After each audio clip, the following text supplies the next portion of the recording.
doit avoir une prime plus qu'un militaire. Tout à fait. Pourquoi vous le faites? Pourquoi un joueur doit être un millionnaire? Il doit avoir beaucoup d'argent plus qu'un militaire qui se bat au front. Il faut faire quoi au front si vous ne leur donnez rien? Même le nom de Bougoumès, si on interroge même tes enfants à la maison, tout le monde va Bougoumès, ça n'a commis.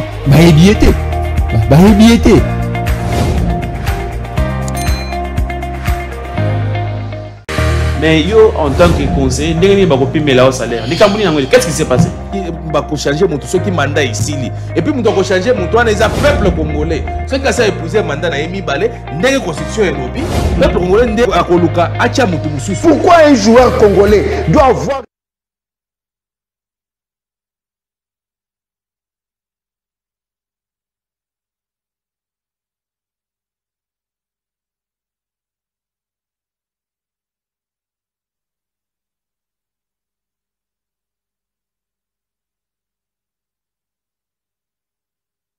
Le rendez-vous national Mbote na Baye bakolanda biso depuis Kisangani Boyoma Singa Mwambe Mbote na Baye bakolanda biso na Maniema bakambelembele Mbote na Banyonso bakolanda biso na Mbandaka na Équateur Baye bakolanda biso na Lubumbashi na Katanga Wantanch chez le gouverneur Jacques Yaboula Katwe Wandani Mbote na Baye tout bakolanda biso à l'instant même na Lualaba chez Fifi Masuka Saini la fille aînée à Union Sacrée Mbote na bino nyonso République démocratique du Congo bimba partout bisika bazana katia kozo biso sans oublier ba kolanda biso na dans le Grand Kassai espace Grand Kassai Mbote na le président Synergie Grand Kassai le sénateur Denis Kamba Ichimbumbu allez sénateur Bunda Itumba Kassai vraiment Olonga Itumbawana parce que les alliés combat moko munene au bandagi depuis kala malgré ba attaque ya lolenge na lolenge ozana katia kozwa vous avez toujours mental likolo Denis Kamba Ichimbumbu le président de Synergie à notable Synergie à notable et espace Grand Kassai voilà ndenge lubamaka merci beaucoup Mbote na yo Benoît Mwamba vous allez pe membre ya kati na kati ya Synergie yango binyo so bozana kati ya kolanda biso. Nous sommes en direct depuis Kinshasa, capitale de la République démocratique du Congo. Bozapete, le rendez-vous national Ngongese qui déjà te présenter excuse nabiso pour une minute pour na retard to zako banda nango émission nabiso et ça colère mokolo molelo voilà avec vous aujourd'hui en attendant on va inviter nabiso on comme la biso ceux qui bagoya c'est bon ceux qui bagoya té mais va inviter prioritaire et ça colère ezalaka bongonde binu lelo. Comment concilier insécurité na Kinshasa? Comment concilier insécurité na Kinshasa? L'autre fois, émission Nabiso Elikaki Mokola mercredi, tout sur la Kinabino pour dénoncer. Bobengaki, dénonsaki.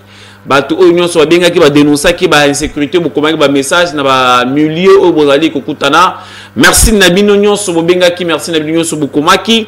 Mais les lotos que le Lolenge Kanya aussi sa insécurité na Kinshasa capitale République démocratique du Congo même dans l'intérieur voire même dans l'intérieur pourquoi ça aux Hollandais biso na Kisangani aux Hollandais biso na Équateur aux Hollandais biso na espace Grand Katanga aux Hollandais biso na espace Grand Kassai aux Hollandais biso na Congo central aux Hollandais biso na Bandundu chez moi dans les Congo aux Hollandais biso comment ko benga pe ko comme message na yo pour na ko dénoncer to be pour na ko pesa ba makanisme na yo par rapport à le lingue kanya ko silisa insécurité oyo ezali ko régner na kati ya mboka République démocratique du Congo sur l'étendue nationale voilà l'autre ko le belande likambwana et sengeli o milenge la déjà bisiko zali mais pour l'instant téléphone ezali nanu uniquement pour le message pour nos messages nous allons tolérer nous allons supporter pour l'instant en attendant tout fungo la téléphone abiso pour beaucoup na ko benga bo pesa ba point de vue nabino to pe bo pesa makanisi nabino lenge kani ya ko silisa insécurité awa na capitale congolaise pe aussi na ba intérieur bisika bozana kati ya kolanda biso voilà je reviens encore ici avant na kotana na sujet na ngai azana makambo ebele na ebisa kibino ke na kokita na commune ya Ntsele mokolo jeudi j'étais là na kitaki na maison communale ya Ntsele pour avoir encore ba élément mususu oyo wapi nazana kati ya koluka Sabino que il y a un ça ne va pas, il y a un ça ne va pas, mais gestion ils allaient ma casse na niveau maison communale ya Ntele oyo ezali et sengeli ba autorité basala na lombangu surtout ma élection à bourgmestre et ça les na lombangu parce que ça ne va pas ya munene penza ils na maison communale ya Ntele na maison communale ya Ntele oyo ezali gérer na mwana mboka Mbo le bourgmestre Mbo musala zana kati ya kosala la maison communale ya Ntele ezali musala malamu te penza et sengeli na bakambi mboka bofongola misu parce que au-delà il y a insécurité autozana kati ya ko crier autozana kati ya ko régner na village bingi oyo groupe moko armé ezana kati ya kozala gérer identifié par Yemoko le bourgmestre, identifié par le chef Willy Madiala Ozana Kati, il y a gérer village Bingi Sikoyo, mais il y a aussi la gestion dans l'État Mosolo. Les éléments que nous avons eu, les éléments que nous avons eu concernant vente. Il y a fiche parcellaire parce que les aliments quoi ba élément ya makasi o les ali ko sa mbongo na maison communale ya Ntele. Ouais vente ya fiche parcellaire, vente ya fiche ya mabele bato ba ko soba mabele na commune ya Ntele. Nous sommes tous sans ignorer que commune ya Ntele les aliments ko ba commune oyo ezana ba étendu et belé oyo bato ba ko zwa ka mabele mikolo yo. Banda toka tsango ke deuxième ville il faut ekende mopanzi wana bato bakoma kosoma mapango makasi na commune ya Ntele. Oui effectivement ils a commune ya Ntele na commune ya Maluku. Mais le montant oyo bazana kati ya kosombe la fiche parcellaire na maison communale ya Ntele c'est $50. $50 oyo bakosombe la fiche na maison communale ya Ntele. Mais dites-vous que par jour, la maison communale et la commune en Ntele livrera pas moins de 2000 fiches. Pas moins de 2000 fiches. Le $50 au Boza Koyokawana, $14 n'est qu'il dans un hôtel de ville. $14. Selon l'élément au Tozui. $14 n'est qu'il dans un hôtel de ville. Mbongo etika la $36 wana ezana bénéfice à maison communale. Zoa calculer tu peux ta calcul simple kaka. $36 wana fois 4000 fiches parcellaires par jour et PCO montant. Montant on a calculé en gros par mois et on peut son chiffre moussous. Mais musala nini mbongo wana esalaka? Quel est le résultat que Mbongo wana maison communale à Ntele na kati kote e salaka? Voilà ainsi ka oyo mésentente oyo bourgmestre Mbo aloni entre yena adjoint na ye ezana kati ya kosala musala na yango ezana kati ya ko profiter. Le bourgmestre Mbo asali yango exprès pour créer mésentente entre yena adjoint na ye bayo kana raté.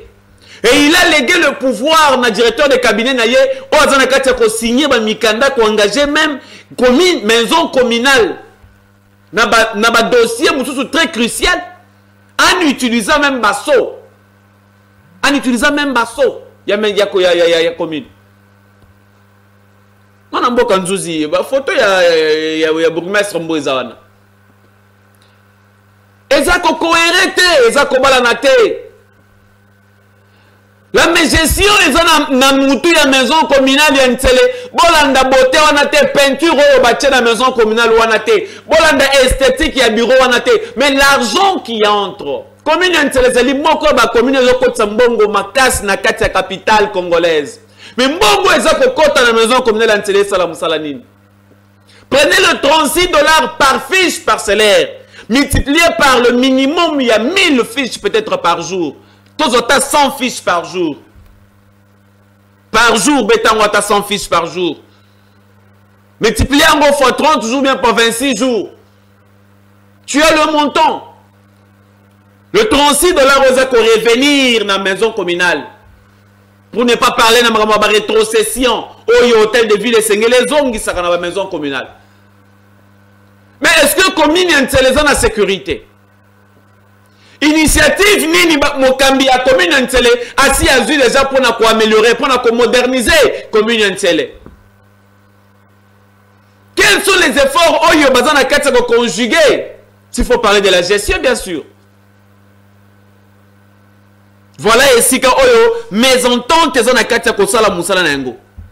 Esika oyo bourgmestre mboza na kati ko profiter pour na ko sala ba magui ebele mbongo ebele zana kati ko bima. Musala mbongo wana eza ko kende ko sala eza musala nini. Na moment où le bourgmestre adjoint a Azana Liloba Koloba te na maison communale et le bourgmestre adjoint moyen de la gestion ya mbongo wana ba fiche to le dika rapona ba fiche parcellaire gestion mbongo ba fiche parcellaire.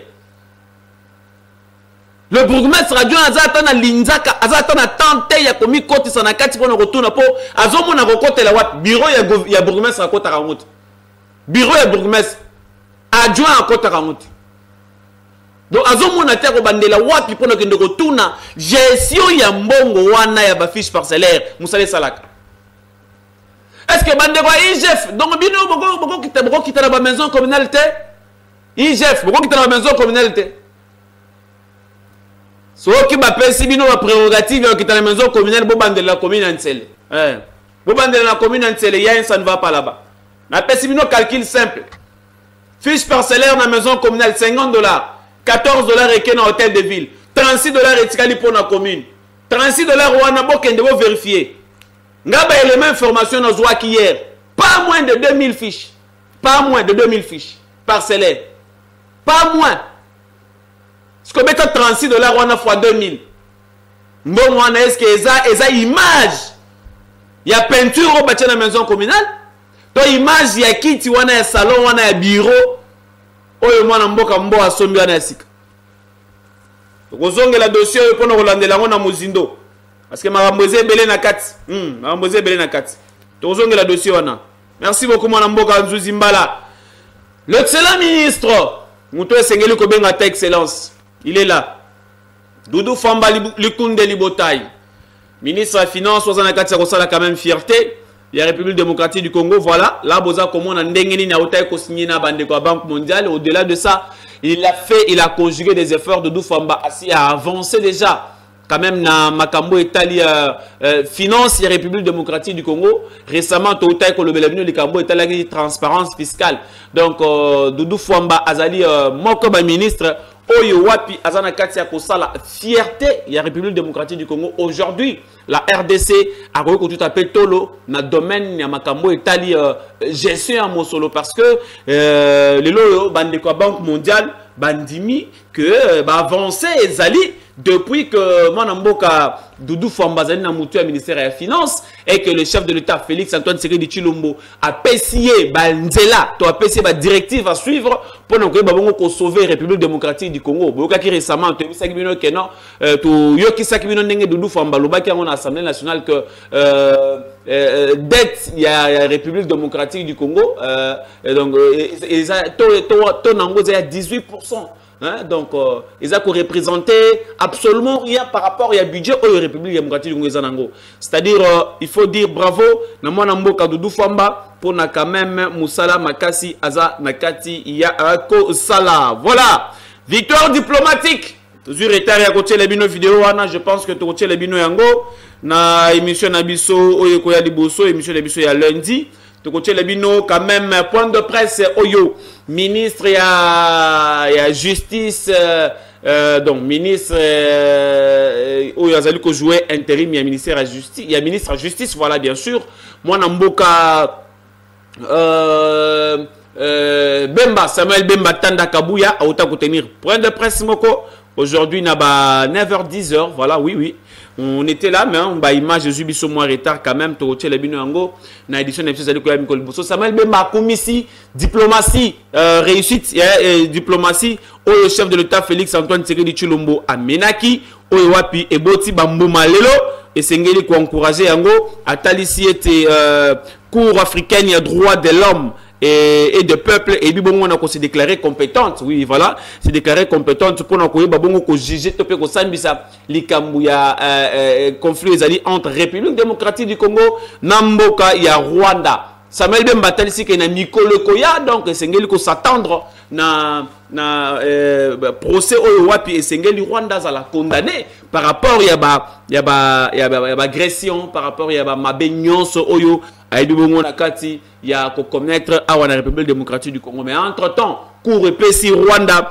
délai à 90 jours pour et ba lolinge kani ya ko kotisa ba recours na yango pour si ma ba recours na yango par rapport ya ba accusation oyo RDC bibongo na ko porter likolo ya Rwanda ce qui Rwanda côte ici ba recours na ye République démocratique du Congo aura aussi 45 jours 45 jours pour na ko ba bongo ko ya ko kotisa ba élément mususu oyo esengeli et contredire ba makanisi oyo Rwanda akoyeba bongo ko ya nango pona ko boya akiba accusation nyonso oyo RDC azali ko porter sur ye. Mais entre-temps, Samuel Bemba Tanda a commis une année à gouvernement Madame Judith Suminwa. Oyo wapi atalisi que na une année oyo mokoka RDC et tikali ko zoba sanction internationale te ezali quand même mbalape ya liboso pena depuis régime depuis l'avènement makambo ebele oyo lekanaka oyo RDC azalaka sanctionné na ba makambo ebele abanda ko futa abanda ko perdre un peu ba misolo ebele sur le plan international. Mais depuis que Madame Judith Suminwa azali wana na la première ministre azawana na gouvernement na ye oyo diplomatie politique oyo wapi bango ba yebi bongo na komema kolandisa ba orientation ya chef de l'État Félix Antoine Tshisekedi et sali que RDC a passé une année mokoka sans que la sanction internationale et kozala na monté la République démocratique du Congo. C'est quelque chose à encourager, quelque chose aussi à féliciter. Le travail oyo Madame Judith Suminwa et Longona gouvernement naye bazana kati ya kosala. De l'autre côté, institution moko ya munene ya République démocratique du Congo, c'est le Conseil économique et social. Voilà, Manamboka Zuzimbala, nazana ba image ya Conseil économique et social les aliwana, photo les aliwana goko chelangai. Sous les îles il y a le président Jean-Pierre Kiwakana, voilà, na epsa kibino récemment, voilà, il est là. Le président Conseil économique et social élu pour 5 ans encore, Jean-Pierre Kiwakana Kimayala azali mokambia Conseil économique et social autaki na mboka ya Poutine na Russie ndenge totako yebisa bino asi azonga ki déjà donc bakala mingi te il y aura un compte rendu pour na kotali sa lenge kani RDC et tombola ki mungongo na ngo na mboka ya Poutine grâce ya Jean-Pierre Kiwakana Kimayala oyo azali président ya Conseil économique et social oyo azali moko ba institution ya appui ya démocratie Conseil économique oyo bimisaka ba makanisi ba mayele belé pour na ko appuyer démocratie et République démocratique du Congo na ba domaine presque tout. Il y a vie sociale, dans le domaine presque nyonso, il y a République de vie, il y a Congomani. Bravo, na Jean-Pierre Kiwakana Oyo, akumbela ki délégation ya munene, kuna na conférence moko Oyo mboka ya Russie, et baki bongo ko organisé, et la RDC est bénéficiaire d'une invitation. Wana pona ko bongo ko participer to pe ko kabola maele pe ko pesa lecture na yango par rapport ya ba thème o izalaki choisi. Bon retour au pays na Pepe Kiwakana et longo na délégation na Yemobimba kuna na conseil économique et social. Voilà, la salutation est belle à monsieur Jérôme, hein, monsieur Jérôme Masamuna, Jérôme Masamuna Mbote, hein, vieux David Mbote na bino nyonso kuna na conseil économique et social. Voilà, merci beaucoup. Le lot de 27, accord de paix entre RDC Rwanda et Gosinyame, mais contrairement, bisoto ke musika pona koyeba bongo kotimo la koyeba penza na mozindo maenini oyo kozala penza na kati accord. Patriotisme il faut salaka. Moi je suis un peu touché tant non mona ba kongomani mususu bazana kati ya koluka kosala campagne ya mabe envers makambo zayo kende na intérêt ya mboka na yo. Na ebité so ba botoli au Congo oko gagner nini? Na ebité ceux qui vont perdre au Congo ko tikala na nini? Na ebité. Contrairement à la campagne ya mabe zana kati ya kosalema na ba réseaux sociaux pour dire que na accord oyo ko signé entre RDC na Rwanda, RDC a réclamé retrait ya ba troupes rwandaises te ezali lokuta.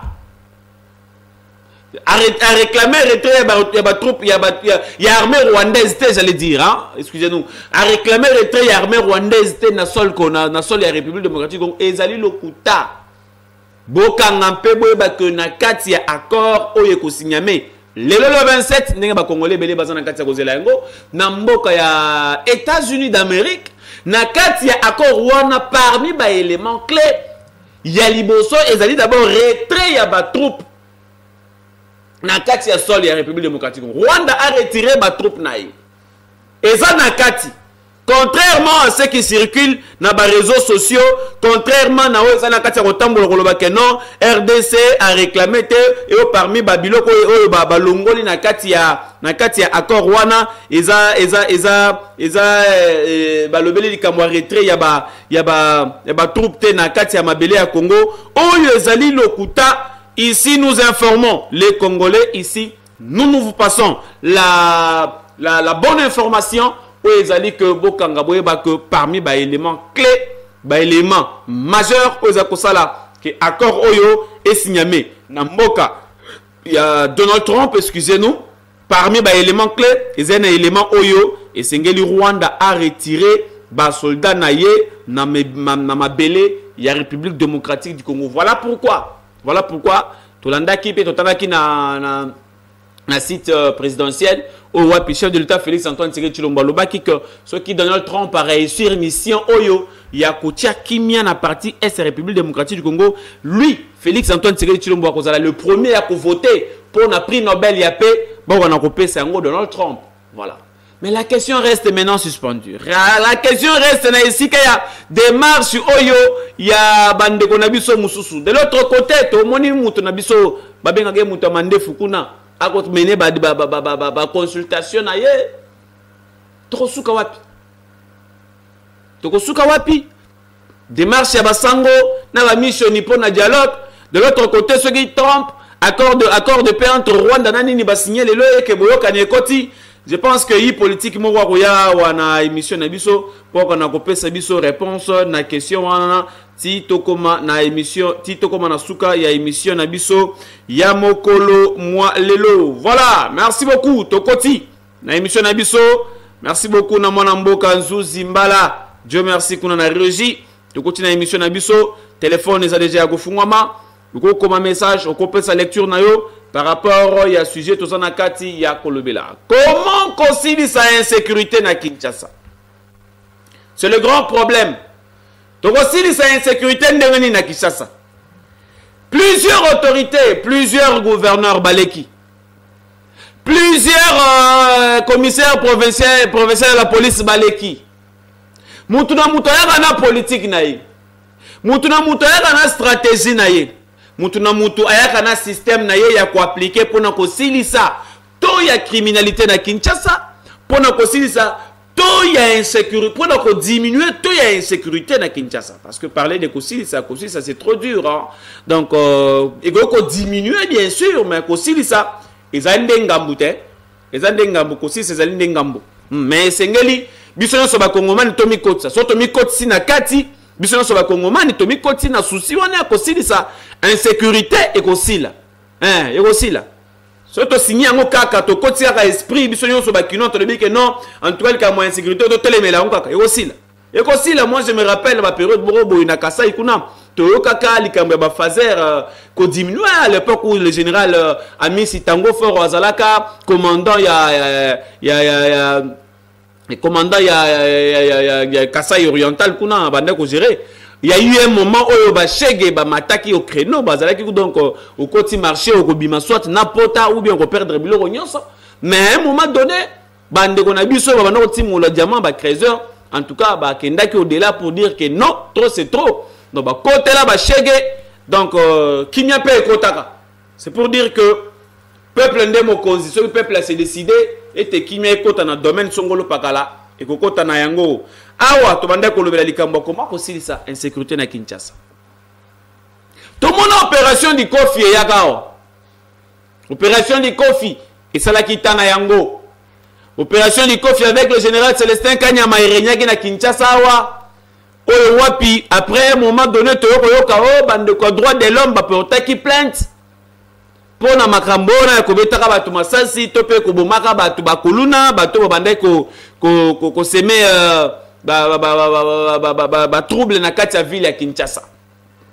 Après opération Likofi, toyeko koma na dossier, toyeko koma na opération ya Kanyama Kasese.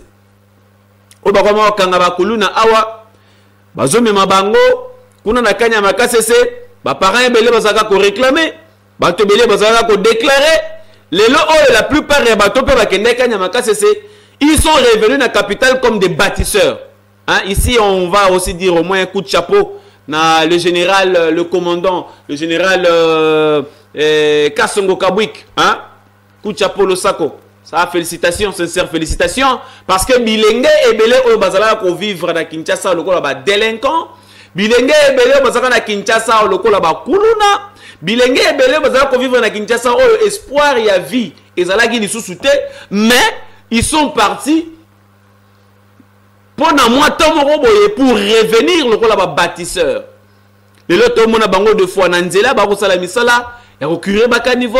Le loto ko mona ba mususu ba ko sala misala, récemment to ko mona le général Kasongo Kabui ko kende ko livrer baba na université à Kinshasa. Asi a livré déjà na ba institut ebele baba oyo bande ko na biso bazala ko traîner awa na machette ba fabriquer yango grâce à formation bazwa ki kuna na discipline oyo ezongisaki bango na bomoto bazongi quand même na nzela et aujourd'hui baza na valeur ajoutée na kati ya société.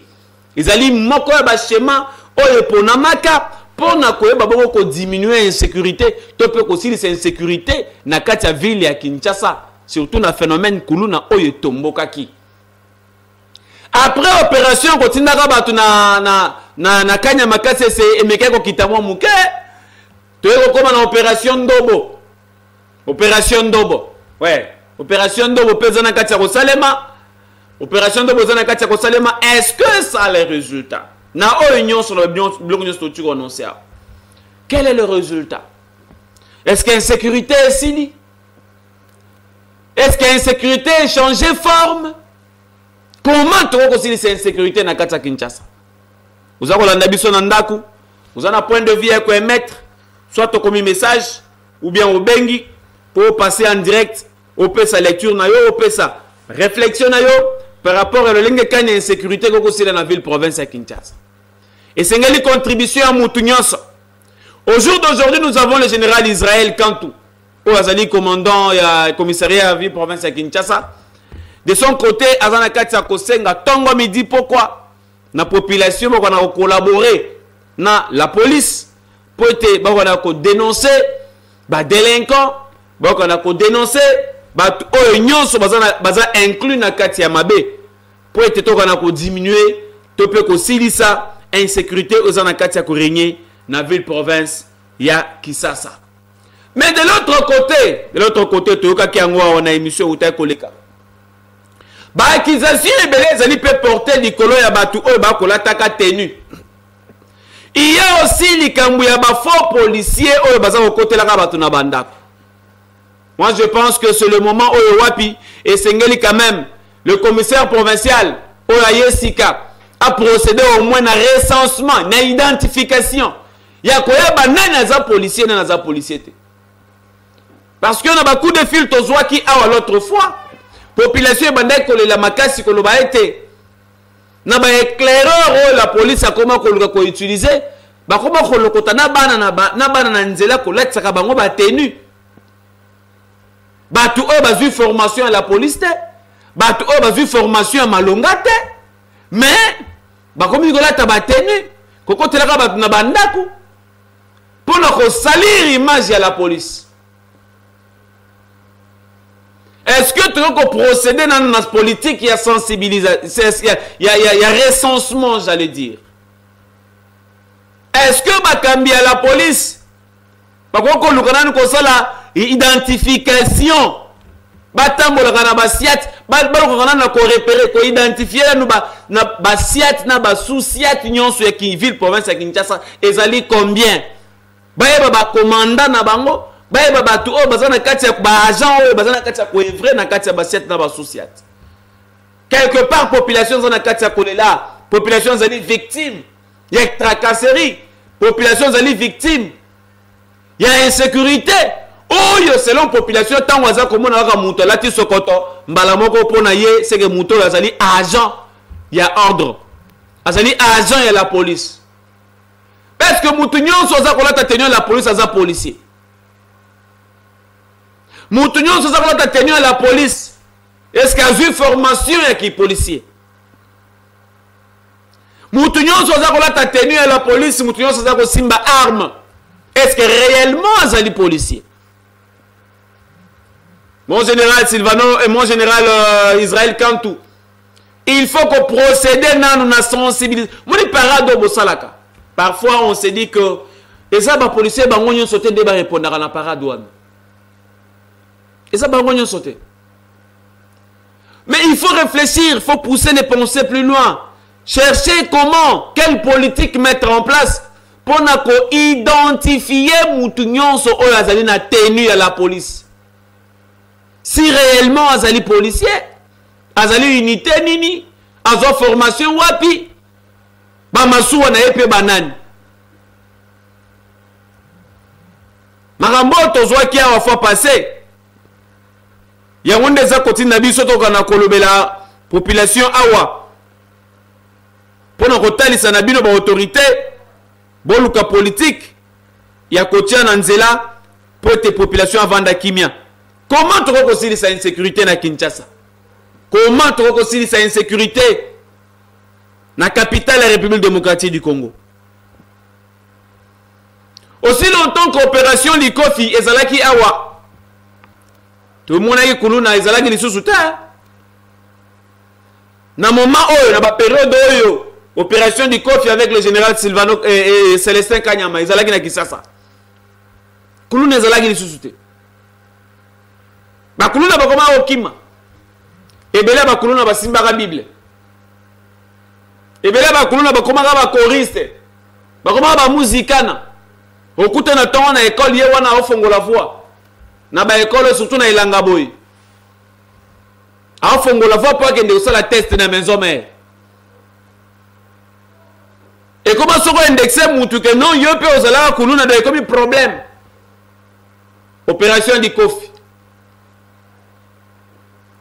Et comme on a moment opération ya kanya makasese ba famille belé balela to mona ba image moi na biso akei to ebite soka kozonga moi na biso akei to ebite soka kozonga mais le commissaire Rosali en place aza ko senga biso to na ko collaborer biso population to collaborer na la police to dénoncer ba to ba ko sala mabe c'est aussi moko ya ba élément o sunga quand même police asala musala na ndenge sengeli pour diminuer tout y a insécurité dans la ville province à Kinshasa. Population de sengeli tout babongo collaborer na bakambi ya ville province à Kinshasa pour babongo diminuer tout il y a insécurité dans la ville province à Kinshasa. C'est très capital. C'est très capital. Ceux qui biso to dénoncer té ceux qui sont au fondaté et qu'on a la passe pour insécurité ici là. Et qu'on a la passe. Donc, nous devons aider aussi l'autorité. Na ko dénoncer ka ba makambo mabe za na kati ya ko salema. Na ko dénoncer ka ba tu mabe o to za na kati ya ko mona. Na ko dénoncer ka biloko ya mabe za na kati ya ko salema. Salut monsieur le journaliste, c'est monsieur Shadrach Akachi. Je vous suis depuis la commune de Lansele. Mot insécurité égale Constant Moutamba. Donc, insécurité veut dire sans Constant Moutamba. Donc, mot sécurité veut dire Constant Moutamba. Ndenga lobi. Mot sécurité égale Constant Moutamba. Donc, insécurité veut dire Constant Moutamba. Ndeko Shadrach. Ndeko Shadrael. Shadrael, voilà. Ndeko Shadrael, merci beaucoup. Nous avons depuis commune Ntele. Donc, pour Ndeko Shadrael, sécurité égale à Constant Moutamba. Mais Constant Moutamba, ministre de la Justice, attendant nous, un problème au Sengeli, justice à Kulandela. Le chef de l'État, il a s'ingérer dans la justice. Et Sengeli, justice à Salamoussala, Moutazana Katsa, intérim, il ministère de la Justice. ezali nde bongo ministre vice ministre Samuel Bemba oyo pe aza na kati ya kokontinue kokumbela politique ya gouvernement souminwa na ministère ya justice. Soki Constant Mutamba azali innocent na bakisation nyonso ezali porté sur lui, sûrement arozonga mpona koya kosala kokontinue mission na ye oyo mokambi ya mboka ayebaki bongo na kopesa ye. Ndeko Mbote obengi biso api komonani.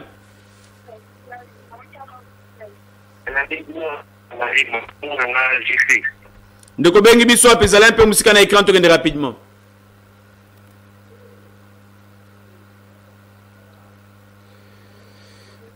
Allô? Allô? Ouais, obengi biso api komonani. Na bengi na commune Ngalema. Wende gotoza kolanda yo. Premier zali boy, na zali policier, na sa amsala ba poluna wana. Très bien papa, tozolanda yo. Comment est-ce que yo okangi kuluna? Kuluna aibisi yo vie na kobima. Et puis après 2 jours au moni abimi. Sikoyo vraiment tout ça musa ndengeni. Tozo kanga bango kango nyonso bazobima. C'est que to fa nini ndeko nangai. Merci beaucoup papa. C'est un élément très capital. Vous soulevez wana eloko mususu nde yango eloko to kolobelaka tongo medi pourquoi. Bino batu oyo en tout cas na éviter. Allez-y comprendre que bandeko baza koloba ke basala musana bango ndeko ochobe na biso lobika zali policier. Alobi ozo kanga kuluna okangiye mais azo bise via ato kangi ngai na obima. Et puis 2 jours après, bon, au moins il peut couler wana abimi. Non mais toko moko to champe vie na bango en danger, vie ba policier na biso to champe en danger. Et ba to bazana katsa ko sala boye baza banani ba autorité. To banani mutu ba ko sala ko se comporter ka boye. Mutu ba kangi na ba élément de preuve à l'appui. Soit disant kuluna. Ba memeli binoye. Pour 100 000 francs. Pour 200 000 francs, bah, par an, la bino. Allez, Bokamati, Bobimisier. Yo pe parents, na moment où il dit que moi, on a eu un délinquant, yo que la rôle sous la commune au Simbalichette. Tika l'État est éduqué, là, yo mona. C'est pas pour rien, bah, ben, la prison, ils ont centre de rééducation. Tika l'État est éduqué, là, yo mona, zongi, c'est le mona, parce que yo parents, au coca qui ko éduqué, moi, na te. Au raté éducation, à moi, si réellement tu aimes ton enfant, tu sais que l'État a réformé l'État a dit et bien le autorité vous avez bakangi mutu ba 100 000 200 000 boutiques. Mais vous n'aidez pas aussi la société. Vous en avez 4 pour aider la société. Yo 800 000 au tien à poche au lié. Mais bah des gars mutu on a que négocier ma belle mutu on a que négocier. Et Rolanda yo hein. Oui, effectivement, Rolanda yo. Parce que au moins ce qu'on boye qui 100 000 wana. Et que kamati mwana wana otinge na isika moko ba kende ko rééduquer ye. Azonga mutu akoma utile pour la société. Mabe wana ingesa le matin. Mabe mutu wana zona kati ya kosala elingeke sala le matin. Et ba victime ya mabe wana tamba zona kati ya kolela. Bamolobana bango ko ya likolo 100 000 na yo wana. Bamolobana bango ko ya likolo 100 000 oyo tie na poche, oyo kamati ko kolesa libota na yo. Voilà aussi le problème. Chacun doit faire ce qu'il lui faut na kati na coin na ye na domaine na ye pour to aider mboka na biso e wana ko décoller. To aider mboka na biso e wana ko kende liboso. To aider population na biso wana ko vanda na kimia. Biso na quoi na biso to sala musala na biso ya kolobaka boy ko dénonçaka. Oui, c'est le travail que nous sommes en train de faire. C'est le travail que nous avons choisi. Kolobaka nde to kolobaka boy na télé. Ne to kolobaka boy to ko pesa bino opportunité ko dénoncer. To ko pesa bino opportunité ya ko funda, to pesa bino opportunité ya koloba mayoza na kati ko tambola. C'est le travail que nous avons choisi. C'est ça que nous avons choisi à faire comme travail. Na niveau na biso na domaine na biso ya ngondo so na kati ko sala. Mais yo pe na niveau na ba kangele ba kuluna ba ko yela yo. Baeli yo bakuluna. Ale yo komo otala a na zampiaka Donc 100 000 moko se présenter awa, au moins beta mi so pas par aujourd'hui 100 000 tient na poche. Oso son bon à mabe. Oso son bon à mabe. Est-ce que ba infraction se mérite kaka muta futi amanda bimi? On a raté un juriste sur ce plateau aujourd'hui. On peut se mettre lumière sur ma question en annonce.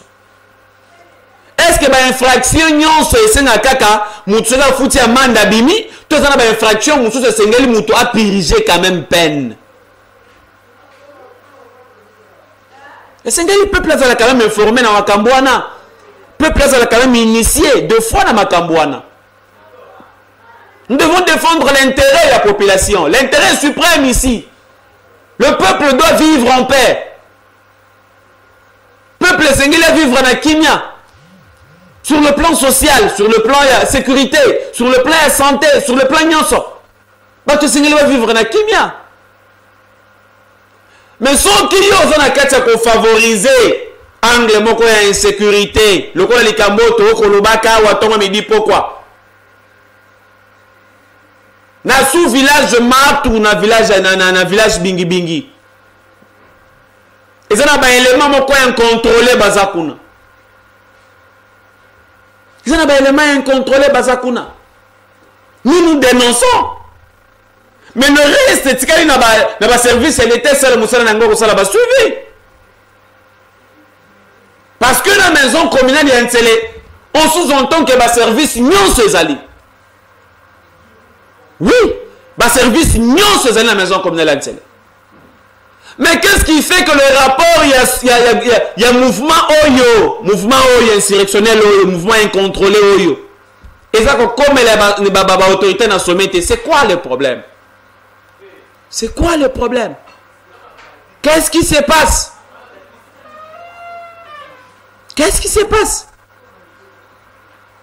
Qu'est-ce qui se passe? Insécurité, ils ont la carte à régner dans la ville province à Kinshasa. Qu'est-ce qui se passe? Vous vous rappellerez au moins, il y a des gens qui sont Bangombe. Des gens qui sont Bangombe dans l'Est. Il y a des makoloti, comme un plateau de Bateke à Balimu. Balimu va palangana. Côté Bakende, il y a un bateau qui est bak. Et là, le bateau qui est côté bateau, il y a un Bangombe Bakenda. Oui. C'est un bateau qui est Et si nous crions aujourd'hui tout haut, trop crier dans le phénomène Mobondo, tout ça. Depuis quand? Depuis quand? Il y a des années, il y a des siècles, et les cas, mbala. Oh, wapi, muteke na muyaka bavanda esika moko pendant des années, des siècles, batikala ko bomanate, batikala ko wela mabelete. Et il y a un monsieur qui m'écrit beaucoup dans WhatsApp, par exemple, menacé, pourquoi je dénonce ma bondo na katia bateke. Cher frère, yo mutoko melanga message wana. Na numéro de l'Afrique du Sud wana, mais na mon dirait ça péreux. Mais il a qui ça? Affiche-toi, pourquoi tu ne t'affiches pas? Il y a des siècles, mon frère, je te dis, ce qui a teke, ngape naza ndekonayo. Il y a des siècles et des siècles. Oyo bateke na bayaka bavanda esika moko batikala ko bundate baswana te bawela mabelete. Mais qu'est-ce qui fait seulement que après avènement batwana ko yana bangombe oyo bayaka na bango ba limo na plateau de bateke to ko phénomène mobondo bimi? Qu'est-ce qui fait? Nini kaka eza ko sala nini kaka eloko ngo utu wapi? Depuis quand on a mouyaka boma muteke, depuis quand on a muteka boma mouyaka? Tous aura exemple à Moussikate, tous on a na 2005, tous on a na 2000, tous on a na 1995. On y a déjà que muteke na mouyaka babunda bitumba baswana bazokana. Mais phénomène au mobondo utu wapi? Phénomène au mobondo utu wapi? Voilà les questions majeures que les Seigneurs vont se poser. Au lieu que nous continuions à un message, à menace, vous menacez parce qu'on est en train de dénoncer Makambo et Zana Katia Kolekan. Oui, Makambo et Zana Katia dénoncer, c'est vrai. Et c'est un mouvement beaucoup incontrôlé. identifié seulement par le bourgmestre Mbo. Et ça n'a qu'à se traîner dans le village Bingi Bingi. Oh, monsieur Willy Madiala, le policier de son état, qui traîne encore le chef coutumier dans le village Bingi Bingi. Il y a les gens armés, Bazawana, qui ne sont pas identifiés par la hiérarchie. Naïbiseki bino récemment, Batouana Babetaki, Kabasel et la police Massassi. Babetaki blindé la police Massassi. Na l'accès bino ango na une émission où t'as collé Kabumuna qui bango, mon nom moutoumona arme en tennis civil. Et tout ça, nyoso wana to sangisango liboke boto chiango wat.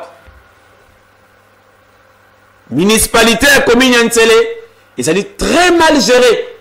En dehors, il y a insécurité, il y a aussi des détournements à Bambongo.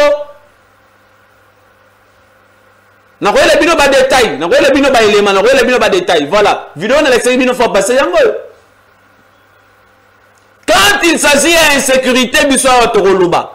Tokoloba, même sur le Seigneur Toloba 1000 fois et Seigneur Toloba. Et les gens qui ont comme on a lobby Bambila Bazawa, Bambila ngo banane. Unité mine, identifié par qui? Ah, on a village Bingi Bingi. Il n'y a que le bourgmestre Mbo et monsieur Willy Madiala Ndeba Yebi Batu Oyo Baza armé o tala sima jeune oyo tala sima elenge mobali wana. O mona mutoza na munduki wana. Il n'y a que Willy Madiala et le bourgmestre Mbo Ndeba Yebi Batu Oyo Baza armé bavani na sous village mo bengami na kombo am village sous village Matu. Il est là.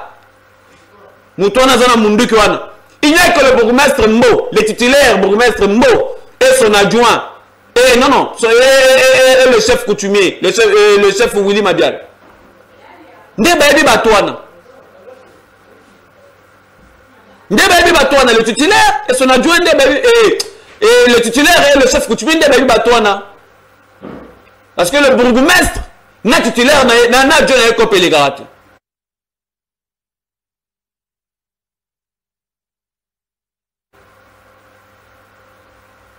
C'est un danger. Toloba tende konangai. Yo muto mesana ko mela biso ba message. Bo fongola misu chère autorité. Bo fongola misu likambo italien insécurité na ville province ya Kinshasa. Ça sonne très mal. Les anakati ya kolumba solo mabe, ils allaient kopesa ba signe mabe. To sala nini pour nous aussi cette insécurité na ville province ya Kinshasa. Il faut dénoncer bien sûr. Il est mal liboso, oui. Il est mal liboso, il faut dénoncer. Ndenge biso to ko dénoncer raboyi. Voilà pourquoi le général Israël Kanto a segui la population a collaboré na population la police. Population a collaboré na la police na ko dénoncer ka ba mabe. Na ko dénoncer ka ba tumabe. Na ko dénoncer ka ba mouvement ya mabe. Au moins ni mutubo suspect. Dénoncer. Il faut dénoncer. C'est ça ce qu'on appelle aussi le patriotisme. C'est ça l'amour de son pays. C'est ça l'amour de son pays. On ne peut pas accepter que Moutoumou Boya ou Talibanda pour n'avoir intérêt naïe, pour n'avoir le conso naïe, intérêt privé personnel naïe, à sacrifier nation Mobimba, à sacrifier école Mobimba, à sacrifier province Mobimba.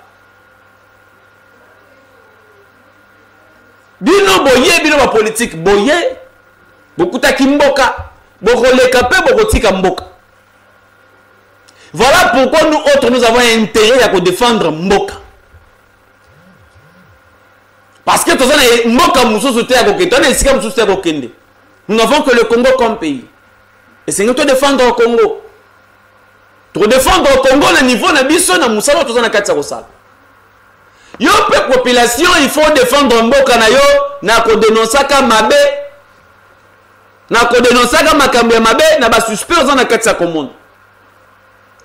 C'est très important. Oui. C'est très important. Si on le bel imbo, on a obtenu le bel ango. L'autre fois, le premier sentinelle Yamboka Congo, c'est le chef coutumier. Le premier sentinelle à la frontière Yamboka, c'est le chef coutumier. Et voilà la politique Oyo. Monguna. Il y la République démocratique du Congo a utilisé ça. Na dénoncé comme makambo depuis Kalame, Bobeta Raikara.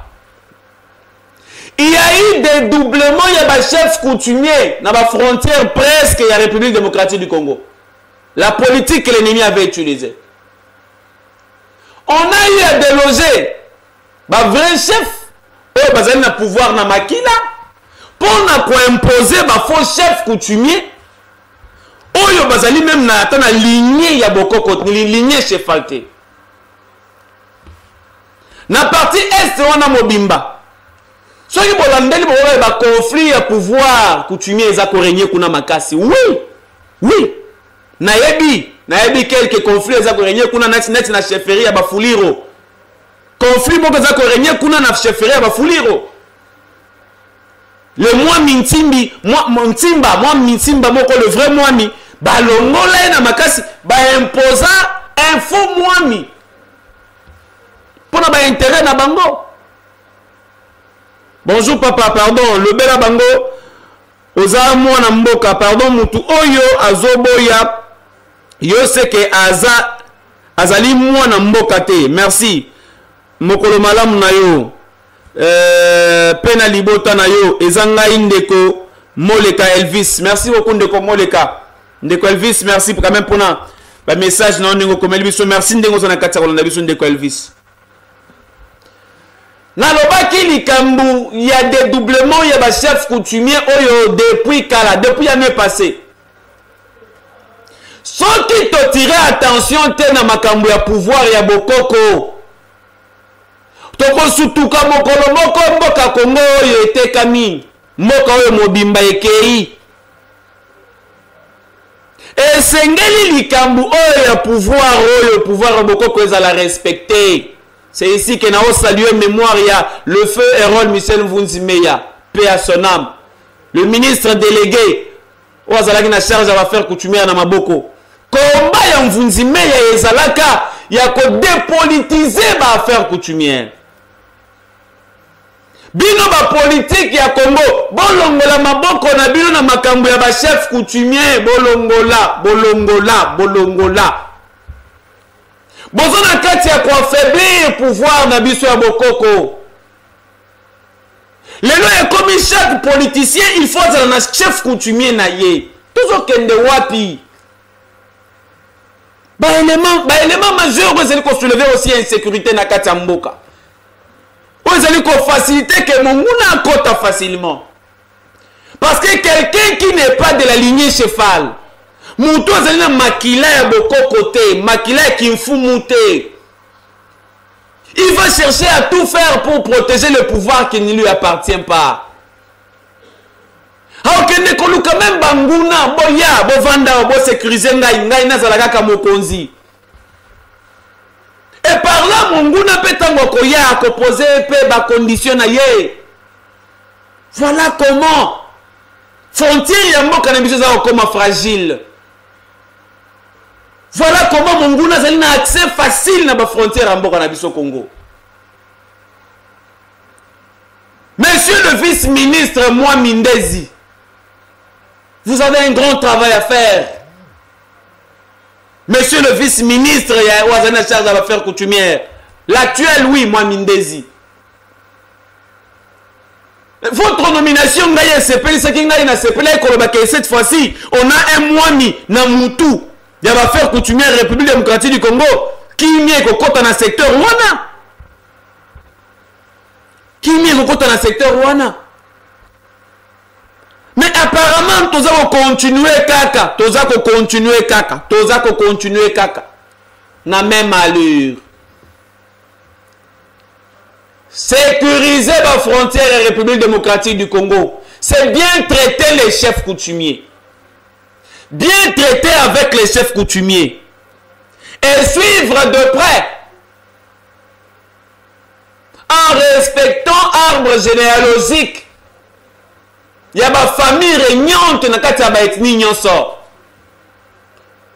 dans la tribu nyonso.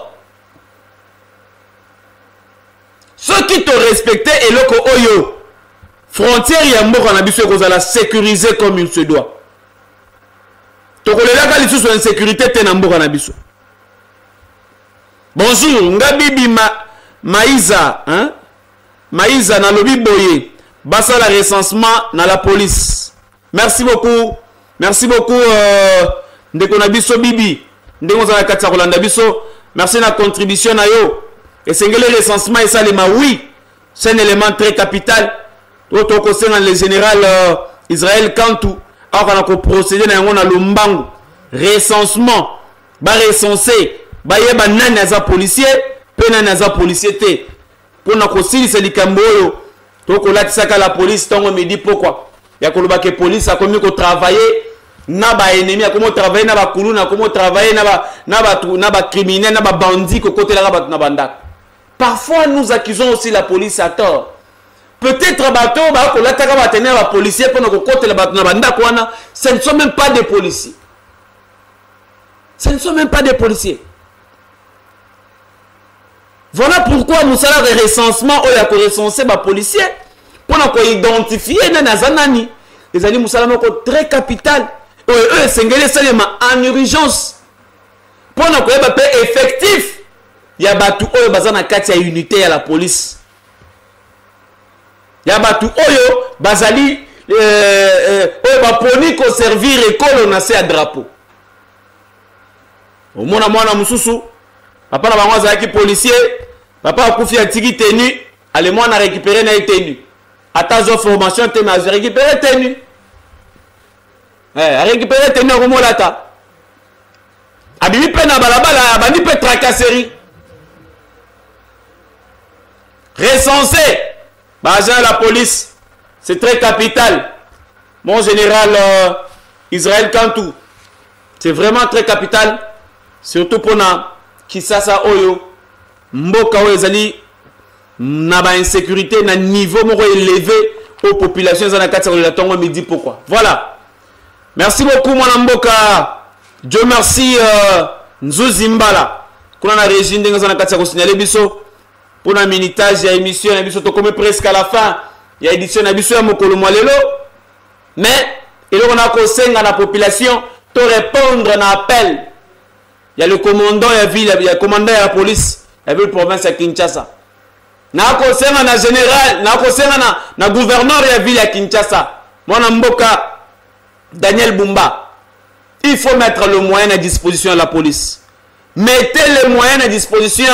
Il y a le général Israël Kantou. Il y a le traquer les ennemis à Kimia.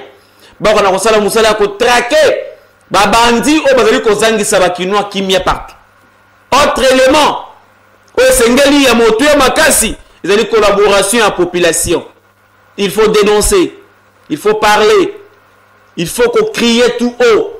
Et si Kamabe Zali, et si Kamabe Zali est Sengeli Koloba, et Sengeli Kolakisa, que Mabe Zali est Songolo Pakala, pour nous arrêter l'hémorragie, pour nous arrêter que Mabe en écolate. Ceux qui ont salité, ils ont un cas de pour la Mabe. Soko salité za lokolo za na pota na lokolo okotika ngo ozo kosonya ngo to lubeka okayango moko mokolo ko pola ba okata lokolo mokolo potone ko yanduka mabe e ko risquer bo mayo ko ba infection e kotina kati e risquer me mayo biso moko peuple tozana devoir wana ya ko se contrôler ka biso moko kotala ka pembeni na yo nana za pembeni na yo kotala ka voisin na yo lolenge kani ako zalaka lolenge kani ako se comportera lolenge kani ako vivraka très important.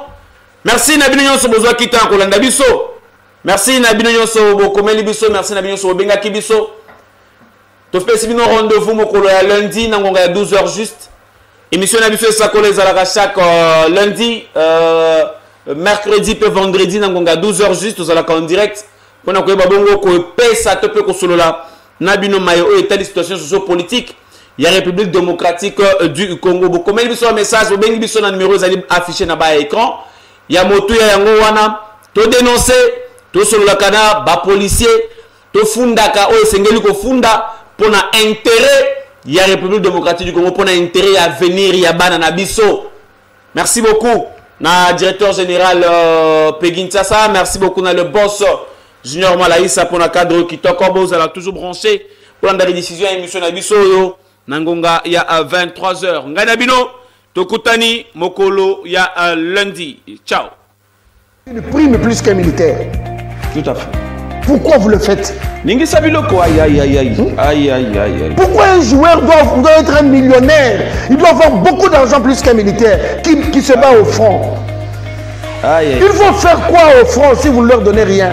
Même le nom de Bougoumès, c'est un interroger même tes enfants à la maison. Tout le monde va Bougoumès, ça n'a pas commis. Bah, il était.